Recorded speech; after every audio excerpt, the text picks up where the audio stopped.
Welcome to School's Out 80s Comedy Story Time.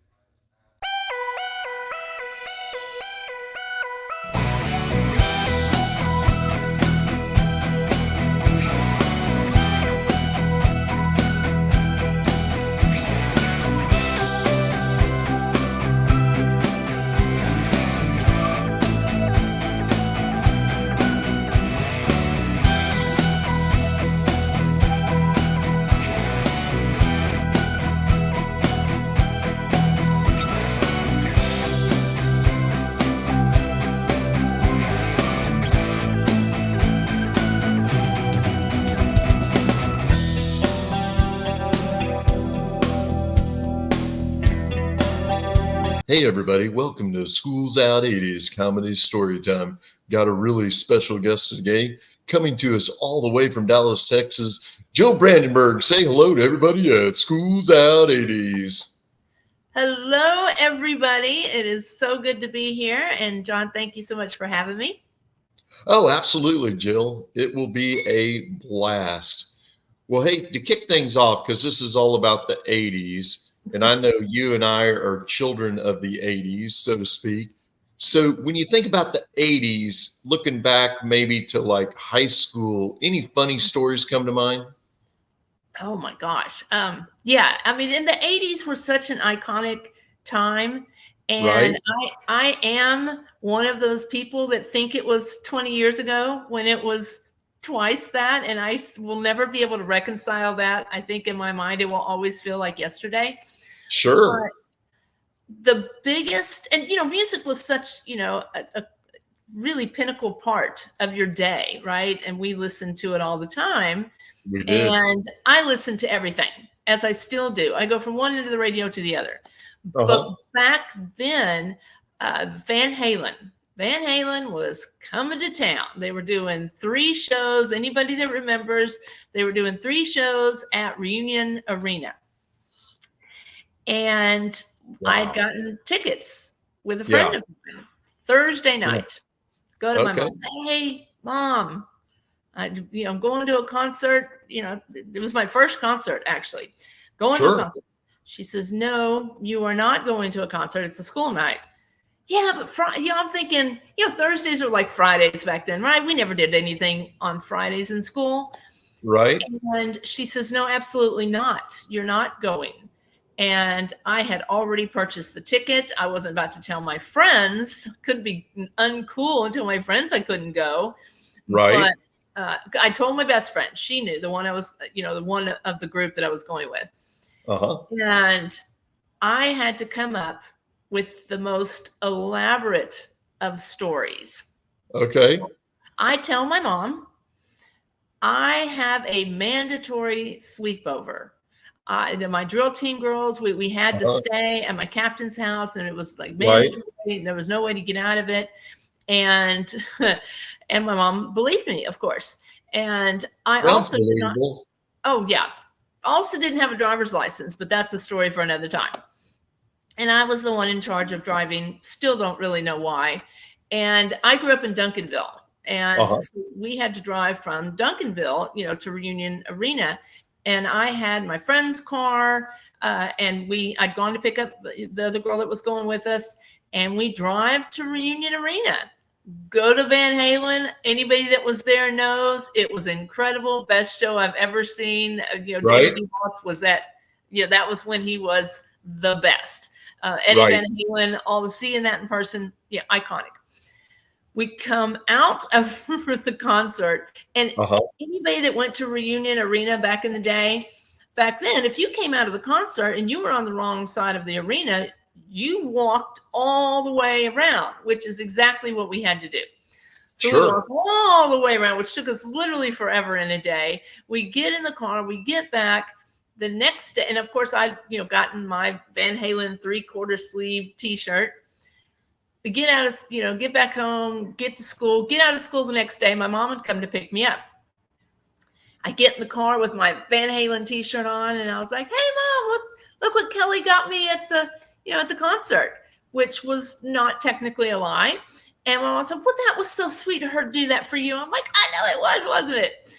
And decades passed, and Okay.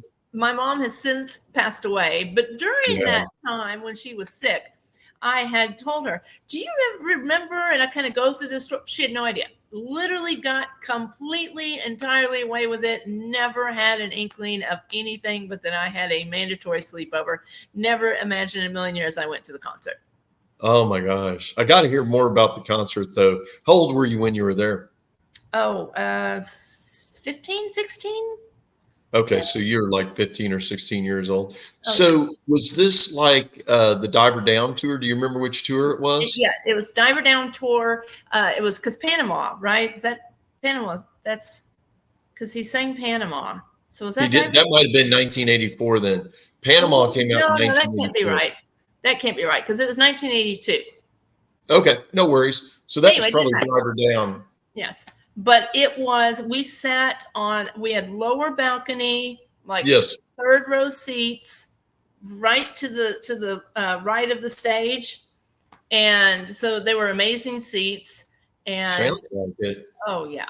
And it was just absolutely I mean, like, again, his voice. I saw him, like, I don't remember, maybe a decade ago at Yeah, Starplex. I still call it Starplex. yeah. And he has that voice that he still sounded good. Uh-huh. But he didn't have on the assless pants as he did that time. There you go. Right, Yeah. right. Well, maybe he didn't do Panama. I'm trying to think of what song that was when he had the pants on. Yeah. Who knows? Probably maybe Everybody Wants Some. That would have been a big song back in the day. Oh yeah, now I remember them doing that. That's the fishnet thing. Center Swing would have been a big song back in the day. Yeah, Center Swing.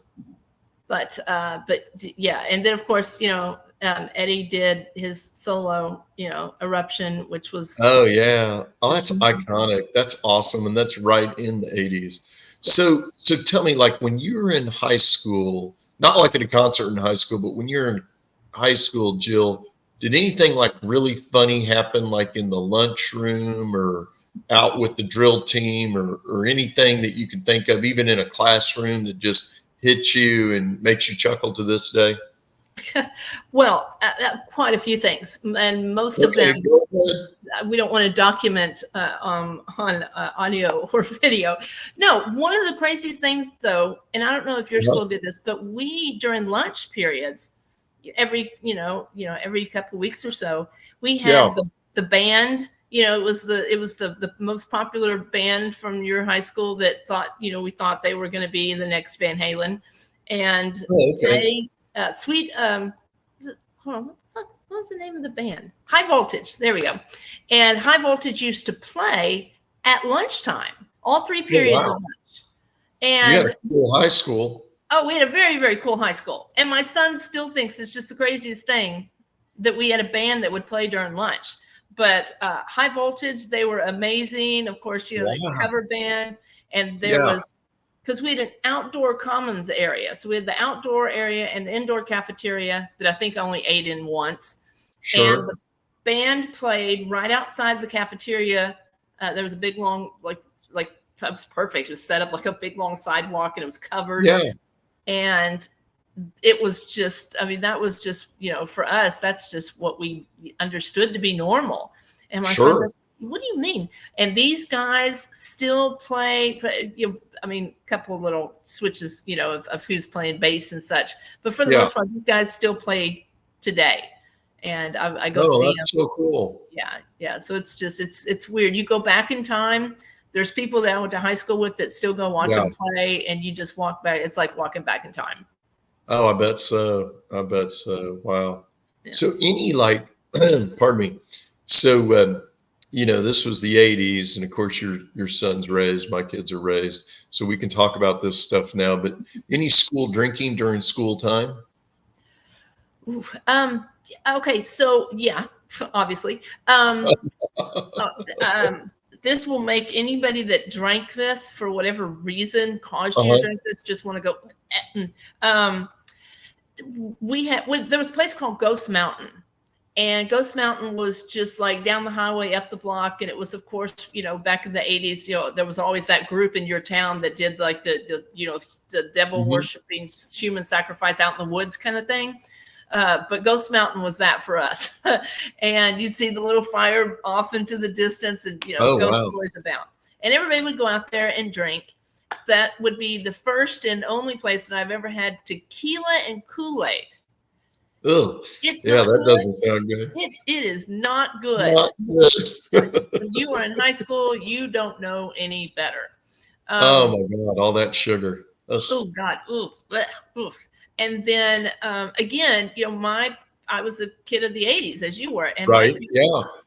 parents had a bar. They had converted our garage because we had the typical, suburban home, right? Yeah. And my parents had converted the garage into a game room. Oh, And cool. we had a pool table, air hockey table. It was the coolest place for us to hang out. Yeah. And kids still talk about my New Year's Eve party there one year. And my parents had like a bar that they had built. And it was like Yeah. cool with leather bumpers on it with a bar. Oh, Not wow. locked. We didn't lock the parents didn't lock their liquor cabinets. Right. And which is probably why we might have of our generation tend to lock them because we know. Sure. But oh yeah, no. So there was, and my brother was 4 years older than I. So I really didn't get away with as much as he did because my Right. parents they learned a little bit from the refilling of the liquor and with water and stuff. But I'm trying to but we drank. I mean, I played soccer, and so we would go to the Pizza Inn, Pizza Hut after the games, Yeah. and then drink after that. But ooh, yeah, that tequila and Kool-Aid, that's something I will never forget. Okay, so I'm curious about, okay, so you're drinking. So how did you procure, like, obviously you got to buy beer or whatever to drink after the soccer games. How did you guys do that? I mean, I know how we did it, and it was like being MacGyver, but I want to hear how you guys did it. Oh, ours was easy. If you knew, you knew. All right. Now, if you didn't have the friend that just had access for whatever reason, you didn't ask questions. And whoever's parents, and whoever's parents' liquor cabinet they were able to raid. But if you wanted to do, if you wanted to buy your own liquor, especially my thing, this is embarrassing to say, but it was good. My friend and I, we would get a case of malt duck. Are you familiar? Yeah, I am. Yeah. And half red grape and half golden apple. I was the grape girl. She was the apple girl. And then, of course, we'd, drive around and listen to, she had a red Dodge Dart. Okay. With the radio didn't work. So we had a boom box that sat between us on the seat. I love it. And, classic 80s. Drive around, listen to music, and drink. That's one of the safe things that we would do. But right. In Dallas, because we used to call it going across because all the suburbs used to be dry. And so we would have to drive across the Trinity River to go into where I'm at now, literally. We'd have to drive across to go get liquor. Like Walnut Hill? No, like literally 35 and like coming right into downtown, if that makes sense. No, really? You couldn't even get liquor at Walnut Hill in 35. Oh, no, you could have, but that's not where we went. And there's a reason. Because are you familiar with the Sportatorium? I don't think so. Maybe. Okay. So the Sportatorium was where wrestling happened. That is literally the home. That is where the Von Erichs became. Oh, that's great that you mentioned that. Okay, tell me all about the Sportatorium. Okay, so the Sportatorium was when you're coming up 35 and coming into downtown. The Sportatorium was on the right from Duncanville. That's the kind of directions, that's the directions we used to have back then. You have a map. You're like, get off the highway. When you see the thing, you'll turn. And the Sportatorium was there. And gentleman Chris Adams, and I met him years later at a bar when I was grown, and recognized him because he was one of my favorite wrestlers. But the Von Erichs, did you meet the Von Erichs? I met them. I met Kevin once because when wrestling was at its heyday, Redbird Mall in Duncanville. Yes. that's when malls used to bring in local celebrities. I say local, but they Yeah. would. J.C. Penney used to bring in a Dallas Cowboys football player, you know, and everybody would stand in line and get autographs. But they brought in some wrestlers. They brought in, I never remember Kevin being there. I don't know if anybody else was, but Kevin was Okay. there and Chris Adams was there. And when I met him, I mean, I was a young girl, and Chris Adams gave me a kiss on the cheek, and I was like, oh, you know, one of those, oh, I'm never gonna, you know, wash my cheek again. But yeah, we That's watched great. wrestling. My dad watched it, you know, back Mhm. in the day. My brother, my younger brother, which you've met, Jason, he's a Yes. huge wrestling fan, huge. I mean, Oh, still okay. goes and watches wrestling to this day. But Okay. so Sportatorium's right there. Right behind the Sportatorium, there was this Uh-huh. little white shack, and it was a liquor store. And you didn't get carded, and everybody that was anybody knew that that's where you went to get your liquor. And so you would Okay. go to this little shack, and it was so funny because as soon as you turned 18, which that was the liquor age back, drinking age back then, That's right. I remember and that. Yeah. and the guy would be, I'm like, oh, I'm fixing to turn 18, so I won't be seeing you anymore. Cause you know, I've been, and he would, and he knew, I mean, he knew he served. That was the only reason that he's, you know, stayed in business, because In business. Yeah. all of his customers were underage. He was Breaking like, the yeah, law. Breaking the law. yeah, Wow. I love it. yes, yeah. But it That. was a lot of fun. I can't imagine. That's when my son never got away with anything. I was like, Yeah. anything that you could think about doing or want to do, or Right. I've done it, written a book about it, and we'll catch you every single time. That's awesome. The Sportatorium. Man, the Von Erichs were such a big part of like Dallas and Lake Dallas and Denton, Texas. And Oh what yeah. a yeah, what a sad, sad story. So when all that was going on, when those suicides were happening, I mean, that's not really funny, but do you remember all that? Um, yeah. I mean, Uh-huh. you kind of, you know, your parents temper what you do and do not really realize is going Yeah, on. yeah, But you knew that something bad had happened. I mean, I was still kind of young-ish. sure. I was a very, it doesn't sound like it, but I was a very sheltered child. My mother didn't let me get away with much, and didn't Okay. let me experience a lot, which is hence the Van Halen story. Um, Yes. but yeah, I mean, everybody knew, but a lot of people just didn't really, and you couldn't understand, you know, Okay. because the 80s, you know, late 70s, early 80s, you had this vision that, you know, if you were a celebrity, you had everything. Right. And I think a generation nowadays recognizes something that we never did, that, you know, that's all external and doesn't really, you know, get you. So No, it was no. really heartbreaking for us to see that. So yeah. Yeah, so well, and we're trying to be funny here. So speaking of funny, so back in the day, I imagine you used to run with a bunch of girlfriends, either in high school or college. Would that be right? Yeah, a little bit. Yeah. Well, Yep, I can see that. So any instances where you had to take care of one of your girlfriends because maybe she imbibed too much out and about, or another good question for me to ask is any instance where you had to step in and get one of your girlfriends away from some guy. um, hmm. Uh, you know what? Mm-hmm. I'm thinking, kind of not really.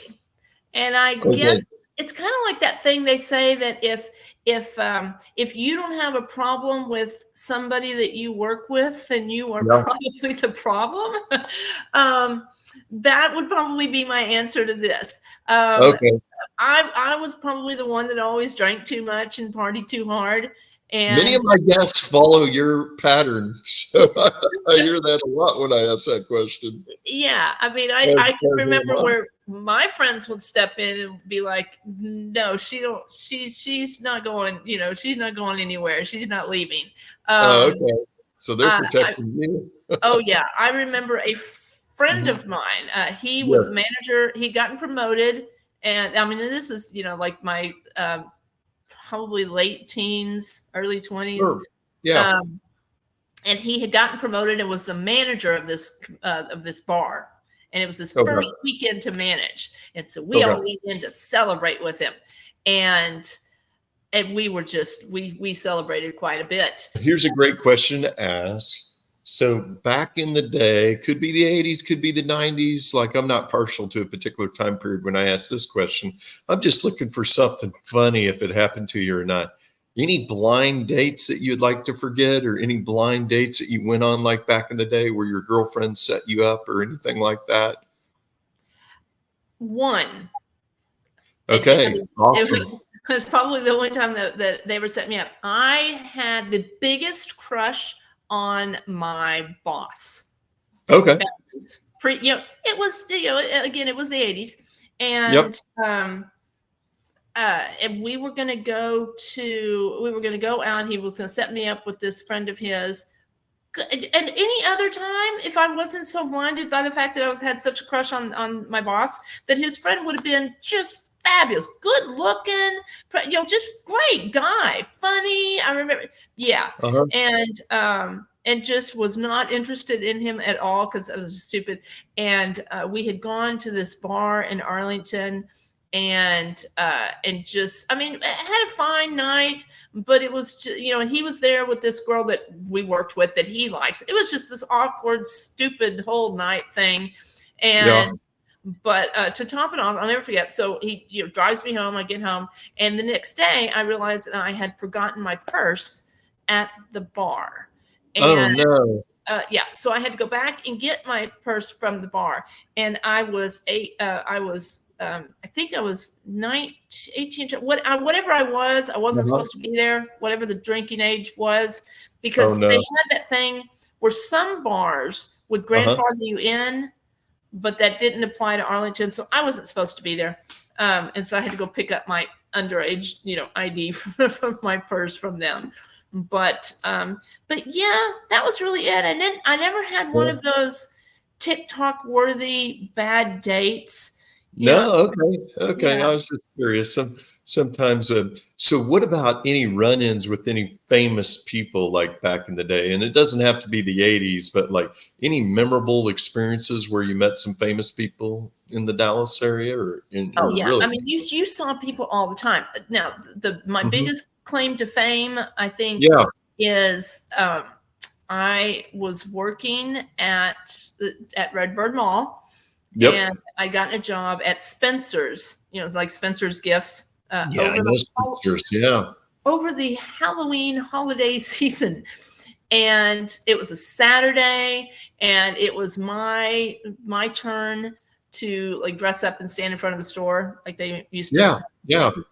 And I am in. It was like a yellow, I mean bright yellow with like red stripes clown suit, and I am in full clown regalia from the Right. hair to the floor, Mhm. and nose. I think I had a nose on as well. The And big red across, nose. yeah, and across the hall from us was, and I still to this day, I can never remember the name of the record store, because downstairs was Melody Was Shop. it Tower Records? No, it wasn't Tower. It wasn't Peaches. It was, I'm gonna have to Was go it find out. Musicland? Was it Musicland? Nope. Those were If the you big. said it, Those I are would some of know the it, bigger ones. but it's not, and it's going to bug me. Matter of fact, I should probably do this because every time I've told this story, I can never remember the name and I have to look it up. But Melody Shop was downstairs, and Melody Shop Okay. was like the best record stores where you went to go have lessons. It was huge, Yeah. great record store. This was Yeah. the upstairs one, Okay. and Pantera was coming to do a record signing, album signing. Oh, wow. And, Yeah. Pantera. and Pantera, and that was, that was like the end all be all, because that was right before or right at the time, because they shot the Cowboys from Hell video at the basement on Greenville Avenue. It was Yeah. middle of the afternoon, and I think I was in, I don't know where I was, but for whatever reason, yeah, I didn't make it until the end, and I missed the whole shoot, Yeah. but I was there. But that day they're doing the album signing, and I'm standing in front of Spencer's in a clown outfit. They'd taken a break, Yeah. and Dime. Well, at the time this shows you how long ago it was. At the time, he was known as Diamond Daryl. That's how they signed Diamond Daryl Abbott. Diamond Daryl. That's how he would sign his like pictures and such. Yeah. So Daryl comes over, just being him. Anybody that knew him or knows that he was just that guy. Came over to give me hell, about being in my clown outfit, and we just kind of started talking. And then they were having some sort of party that night, so of course invited me, to come to the party and hang out with friends and all this thing. But so did you go to their house? Yeah. Oh yeah. One house. Well, I didn't drive. But the one house where everybody used to party, that was his mom's or something. I don't remember. Well, they had one at one point that was really nice with like a swimming pool and everything. Was that the one? No. Different one? No, this was like still parents kind of. Oh, okay. Wow, that was early This on. is Okay. early. And Okay. but they were having a party and invited me, and but we sat there and talked for a good. I mean, they had to like come get him to take him back over because he was just funny and charming and intelligent, and but again, great sense of humor. Used to poke me about that all the time. So I'm like, oh my God, how if I'm ever going to meet somebody, of course I'm going to be looking like this. And we became good enough friends that it's one of those acquaintances that when you see him, you're like, oh hey, blah blah blah, then kind of catch up, and then that's it, right? Oh wow! So did you run into Dimebag more often than that first time? Oh, absolutely, because it was just the circle in which I ran. I went to I was at so that's how I met him, and then they had of course gained some notoriety and all of that. I was at Dallas City Limits. Did you ever go? And because I know y'all got here late. Dallas City I got here in '89, so I don't think I ever went to Dallas City Limits. Dallas City Limits was cool. Great live music. It was and you saw a lot of really good bands there. But my friends and I, we'd gone gone out there for the night because it was there was a band that was playing that she wanted to see, and Pantera comes in. Yes. And I said, oh, I gotta go say hi. And there was one of the girls in the group that didn't know me very well. And she's like, oh, you're just going to go say hi to Pantera. And I'm like, I'll be right back. That's awesome. I see Daryl, he gives me a big hug, picks him up, and she comes back, and I was like, okay, so where were we? And just mouth on the floor. She just couldn't believe it. Wow. Yeah, that is so cool. Yes. So I got to ask this question. So you went over and hung out and partied with Pantera. So did they turn you on to a black tooth grin? No. No, that was their signature drink. It was Jack Daniels and Coca-Cola. Oh, like they did shots of that all the time, but that could have been like later on. Now because I don't remember it being Jack, because we at the bar at Dallas City Limits, we did a shot of Crown, and people were like, well, because he didn't drink much, obviously, because he didn't drink much. But when he did drink, that was the only time I ever drank with him, was because that was when he drank Crown. Yeah. Who knows? He's gone, and they popularized something. And Jack Daniels is more rock and roll than Crown, so who knows what the truth is? But well, it's probably other people. Benefit. It was probably to my benefit because that's what I wanted. Yeah, maybe so. But my buddy Pete Walker, he's a promoter in Dallas, and still a promoter in Dallas. He was the original promoter for Pantera, so he would have been there. Oh my God! Well, he probably would know me if he saw me. Probably so. He discovered Pantera. They were just kind of coming up, and they needed a road manager. My buddy Pete ended up like going on the road with Pantera and Kiss. Oh wow! Yeah, he's got some great. That was a big tour. Yeah, and then he got picked up where he was doing promotions. Like Pantera got off the thing, and then he was doing a deal with.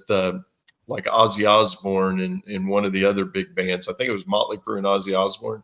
He was on that tour too, real tight with Doc McGee back in the day. But man, that's a great story about Dimebag Daryl. So evidently your acquaintances with Dime, but what about Vinnie Paul?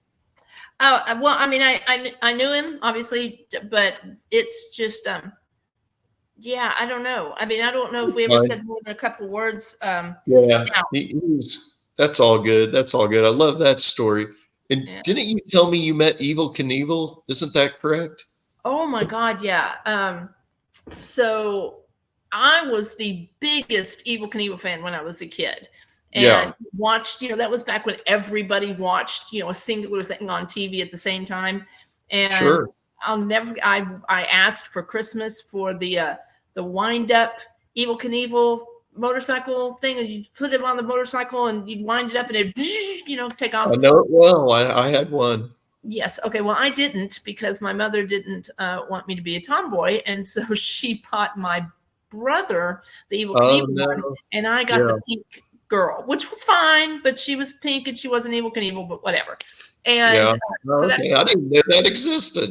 oh yeah, So they put out a pink one too? they put out a pink one, and I can't remember, and I literally just found it because I was trying to tell somebody, a couple of Yeah. years ago about it, and I was able to, the internet's a wonderful thing, and found it, and she was all hot pink, and she had like a little silver, maybe Devil Derby Terry Dairy does. I don't remember. I don't All remember. good, all good. But That's she was, hilarious though. Wow. but What good um, marketing. oh yeah. And so when he came to Dallas and he was promoting some, like painkiller or something, like, and the company, because I was doing graphic design, forever and ever and ever. And the company that I was working for at the time was creating the label.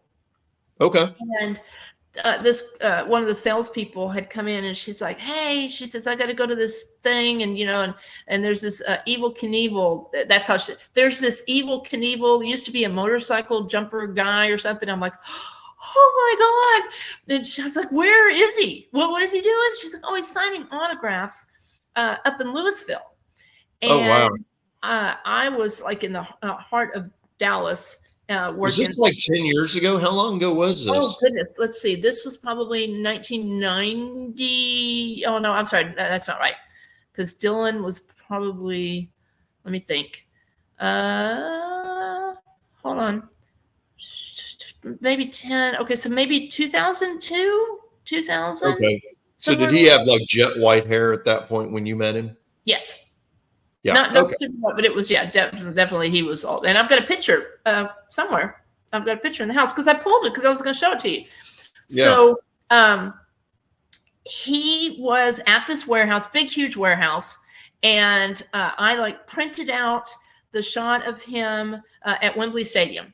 And and I just printed it out and took this sheet of paper with me because, of course, I was Yeah. completely unprepared. And we're standing in line, and I'm like, and people had lunch boxes. You know how they do this. People had lunch boxes. They had Oh, yeah. magazines, Very familiar all with this stuff. that. Yeah. And I was like, oh my God, this is so cool. So it was like 2 hours, a 2 hour wait just to get up to where I was. And there Right. was another guy in front of me, and then it was my turn. And right in the middle of all of this, he was going to have to conduct a radio interview. And so we got to sit there and watch him do this interview, but it was on the phone.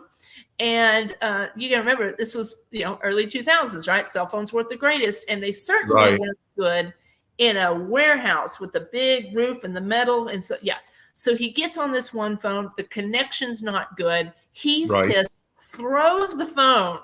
He's like, get me something I can effing, because I don't know if we can cuss on your podcast, that I can talk on, and throws the phone.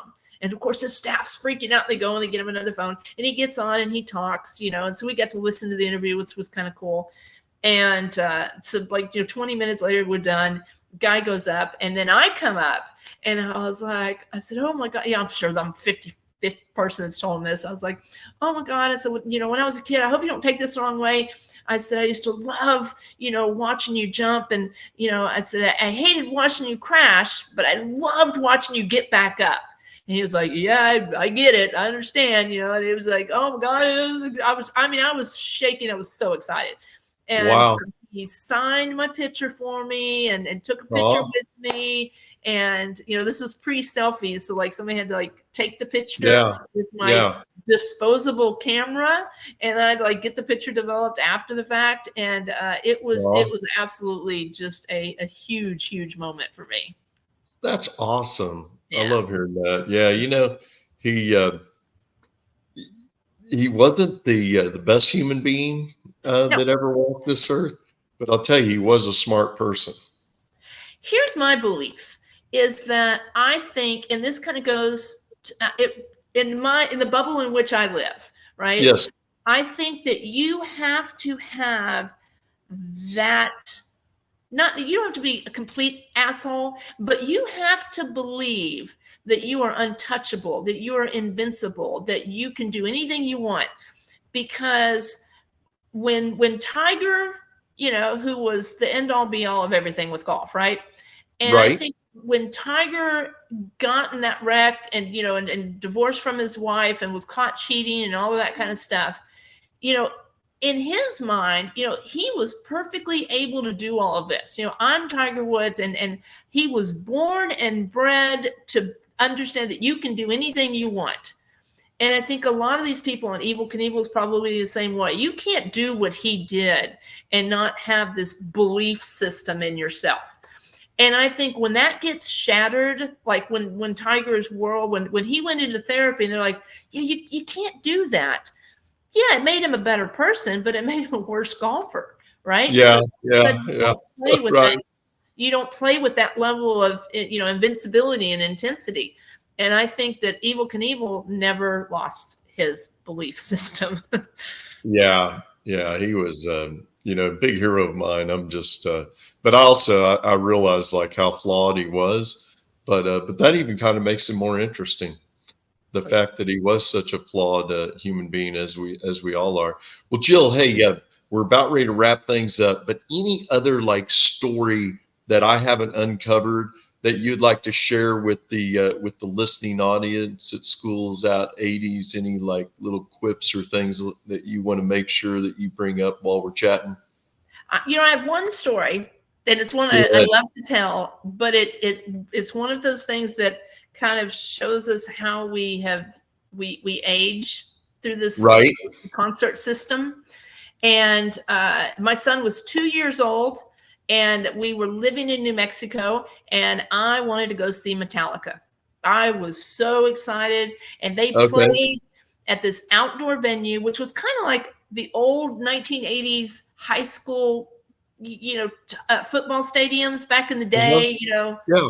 Not like they build today, NFL type, but the old ones, right, with the bleachers and they were playing there, and I went with a group of friends, and we finally make it onto the field. We all had to jump the Mhm. fence to get on the field. It's a long story, but we get there and we're having a blast. We've lost our other people that are strewn about in the crowd, but I have one guy that's in our group that's with me. Right. Tells me in the middle of the show, he says, "Hey," he says, I'm gonna run to the restroom. I'll be back. I'll find you. Don't worry. Just stay right here." Oh, yeah, all right, cool. So I'm standing there. I'm listening. I'm not really paying attention to what's going on around me.